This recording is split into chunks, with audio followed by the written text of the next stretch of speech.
সহজেই যেভাবে সবচেয়ে বেশি মজাদার বারবিকিউ তৈরি করা যায়, এর জন্য আমি নিয়ে নিয়েছি 1.5 কেজি ওজনের একটি মুরগি। মুরগিটিকে আমি 8 পিস করে কেটে নিয়েছি। এবার এখানে দিয়ে দিলাম 1 ফালি লেবুর রস। এবার দিয়ে দিব 1 স্পুন হোয়াইট ভিনেগার, 1 স্পুন লবণ, 1 স্পুন শুকনো মরিচের গুঁড়া। এবার এটিকে খুব ভালোভাবে মিক্স করে নিতে হবে, যেন মাংসের প্রতিটি অংশে মশলাগুলো ঢুকে যায়।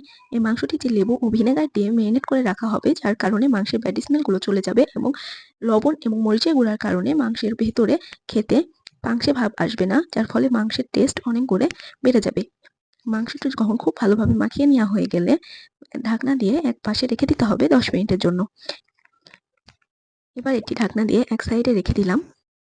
এবার তৈরি করে নিতে হবে মশলাটি। এখানে দিয়ে দিলাম 3 টেবিল চামচ আদা ও রসুনের পেস্ট।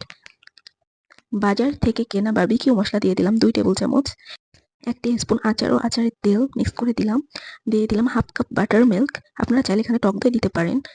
দিয়ে দিলাম 1 স্পুন লবণ, 1 স্পুন শুকনো মরিচের গুঁড়া, 1 চিমটি বিট লবণ, হাফ স্পুন হলুদের গুঁড়া, 1 স্পুন ধনে গুঁড়া, হাফ স্পুন ভাজা জিরার গুঁড়া। আর দিয়ে দিব 1 table spoon soya sauce, 1 spoon tomato sauce. ভালোভাবে মিশিয়ে নিচ্ছি। এখানে আমি চিনিটি দিতে ভুলে গেছি, আপনারা চিনিটি অ্যাড করে নেবেন, 1 স্পুন দিলেই হবে। এবার সেই আগের ম্যারিনেট করা মাংসের ওপর মশলাটি দিয়ে দিলাম। মাংসটি কিন্তু আগে আমি 10 মিনিট ম্যারিনেট করে রেখেছিলাম, তারপরে মশলাটি রেডি করে এবার ভালোভাবে মশলার সাথে মাংসটাকে মিশিয়ে নিচ্ছি। খুব ভালোভাবে মিশিয়ে নিতে হবে যাতে মাংসের প্রতিটি প্রান্তে মশলাটা খুব ভালোভাবে ঢুকে যায়।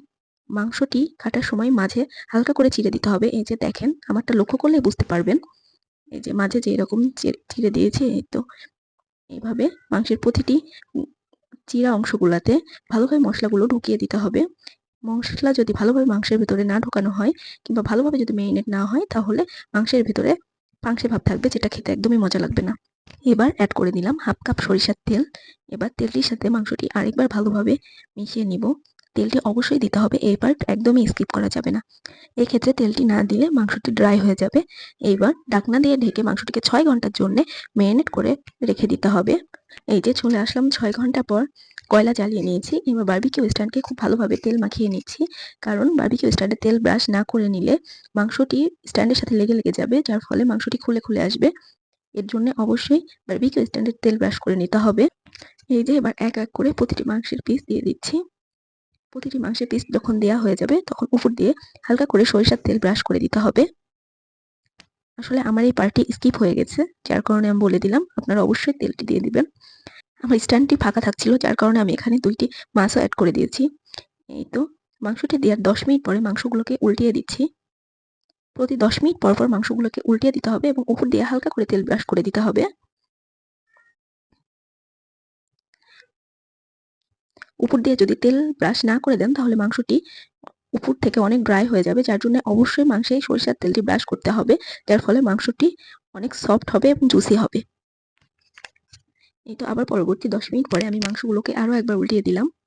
এরকম পর্যায়ক্রমে 10 মিনিট পর পর মাংসগুলোকে উল্টিয়ে দিতে হবে এবং উপর থেকে সরিষার তেল ব্রাশ করে দিতে হবে। আমার বারবিকিউটি হতে 45 মিনিট মতো সময় লেগেছে। এই তো আমার বারবিকিউ হয়ে গেছে, দেখেন কি সুন্দর লুকিং।